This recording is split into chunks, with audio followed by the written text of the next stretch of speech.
Okay, so you're going to need a couple of things for our little experiment. This is our experiment kimono number 1.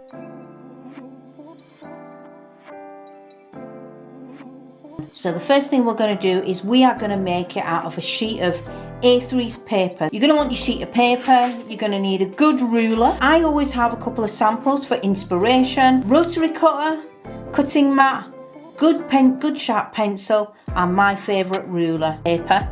And we're going to need to start putting some folds in. So our folds become the guidelines to tell us where to start sewing, where to stop sewing, where we're going to cut our potential piece of fabric. So we are going to make the most basic of kimonos, which I'm just going to scale over. It's this one here.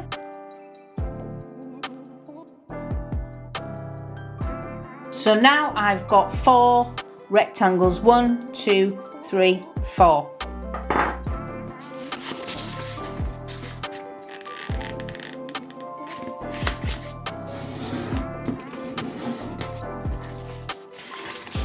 So I had my paper vertically, I folded it away from myself, put a nice crease in. That gives me 8 rectangles, 1, 2, 3, 4, 5, 6, 7, 8. Now, you've got your paper vertical, you've already folded it in half, and what you're going to do is you are going to cut down this line to cut the paper in half. We're going to remove that half and we're going to deal with this one.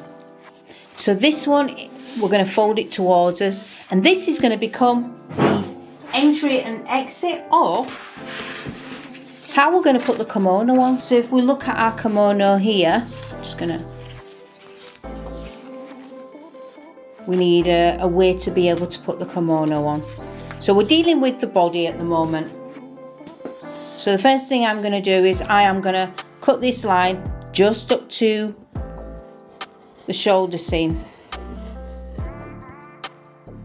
Okay, so we've got the full body here. What we're going to do is we are going to open it out, and now we're going to pop this one to the side, and we're going to deal with the other half of our rectangle paper, our A3 paper. And out of this we need to make a couple of things. So we need the sleeves, and we also need a necktie, and I'm going to see if I can get a waistband out of this, because I know, because I have 4 rectangles, I know I've got plenty of space to be able to make what I need. So the first thing I'm going to do is I'm going to make the neckband. So today's just about being able to play. It's not about having to measure, because all we're doing is we're just understanding the concept of us being able to play with paper and see what we can make out of it for when this is our little practice run, in other words, you know, rather than having to scale up on fabric. So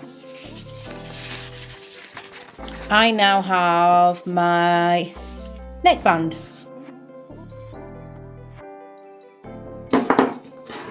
So that's my neckband, and it's there on a fold. So what else do I need to make out of this? Well, if we look at my illustration, my illustration's got a waist tie, and we've also got sleeves to get out of this as well. So I know I've got a good proportion there for the sleeves. So I'm going to make my waist tie. My waist tie is going to be about the same width as the neckband. If you want to measure it, you're welcome to measure it. But as this is going to be my first one, I'm not going to measure it. I'm just going to guess for this first one, just to be able to play. Just allows me the freedom of creativity if I start this way. So we've got neckband, waistband. This is going to become our sleeves. So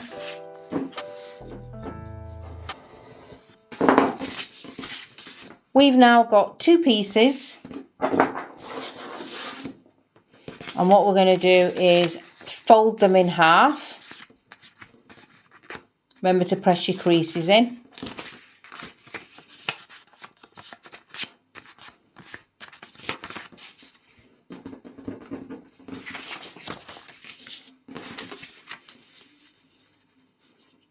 And what I'll do is I'll insert a clip so that you can see this when I made it in fabric. So for my little experiment, I'm going to tape my pieces together. And when we fold it down, it now starts to look like a little... So this is going to be my collar. And I'm just going to tape my collar down. Our waist tie, and I'll insert a clip so that you can see what this one looks like. Right, on to the second one.